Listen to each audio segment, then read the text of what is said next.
Hello and welcome to Mushroom Mania Part 2. My name is Rishi Govin and I'm currently studying at K-State. I fell in love with mushrooms last springs and I have experience growing them. I also have farmers market experience, so I understand where your business is coming from. In the initial presentation, we discussed the issue of the overdependence on your supplier. They hadn't proven themselves to be the most reliable in providing you your mushroom blocks.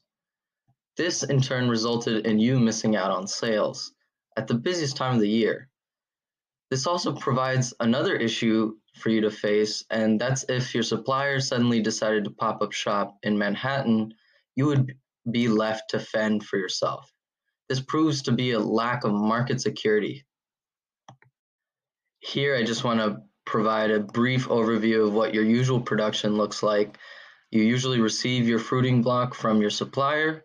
You place it in your fruiting chamber for around 2 weeks, and then out pops 2 pounds of mushroom in that time, and you pick it and you usually sell it at farmers market. In the initial presentation, my proposal was simple. I stated that I would investigate the costs of producing your own mushroom blocks.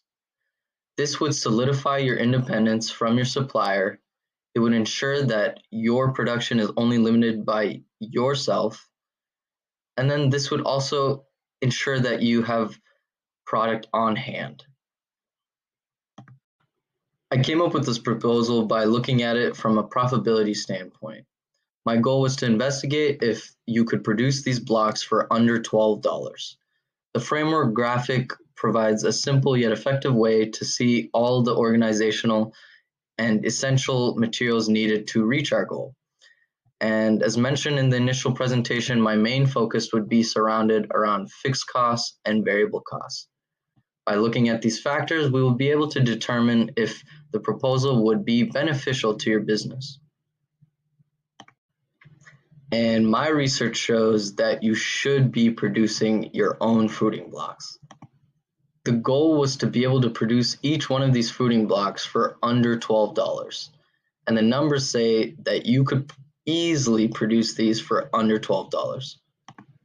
You could see our fixed costs at the top, which totaled to around $450. And then you can see our total variable costs, or per bag cost. The sawdust, which is $0 because you were able to find a supplier of free sawdust, which saves us around 64 cents per bag, bringing your total bag cost to only $2.59. This means you are paying around 78% less to produce your own bags. With these numbers, you can calculate and compare costs with your suppliers. Here we could see the same amount of blocks, which is 25 because that's the limit of the sterilizer, at around $12 is around $300. If you were to produce the same amount of blocks with your costs, it would only be $64.75. That's a large amount of savings. This would mean you're saving around $9.41 per block. And when you save on your cost of goods, you also increase your net profits. This would translate into a whopping 26.14% increase in your net profits to sales ratio. This means you are keeping 26.14% more of your money than if you were buying from your supplier. This alone would help bring in a significant amount more revenue. Now, it's not all sunshine and rainbow for this proposal, unfortunately. With the production of your own blocks, you are sacrificing a heavy amount of time to make up for this cost.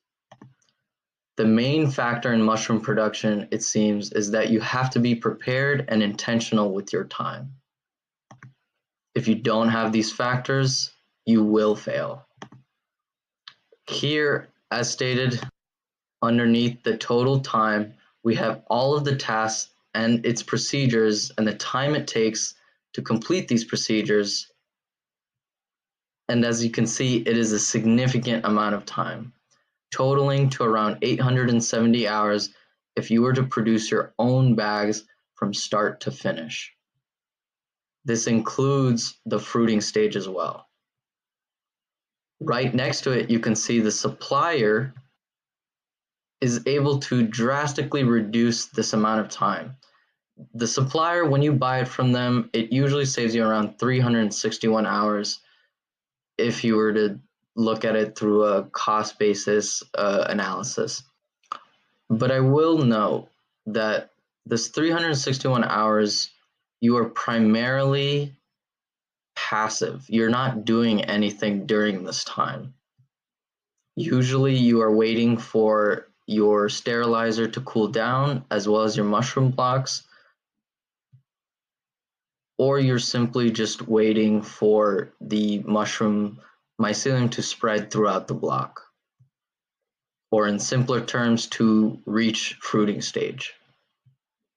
As you can see, the supplier provides you with the convenience of not having to make the initial investment or have the wait times to produce more mushrooms. But unfortunately, it's at their price and their diligence. So, in conclusion, you should produce your own mushroom blocks.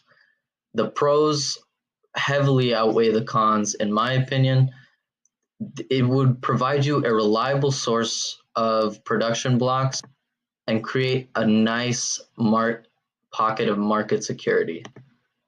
And in the meantime, you get an increased profit of around 25% because you're nearly saving 78% on each block. Of course, comes the cons of the initial investment of around $450 to maybe even $600, and also the increased time requirement. But as I said before, 95% of this is passive. You are simply just waiting around. You can do other things while this is happening. I believe the amount you would save from just producing your own mushroom blocks would easily take over the initial investment, and you would be well on your way. I had a wonderful time working with you, and I was glad that I could add you guys to my mushroom journey. If you guys have any questions regarding the presentation, just let me know and I'll be in contact. Thank you so much for this wonderful opportunity, Vince. And thank you guys so much for listening, and have a wonderful day. Bye.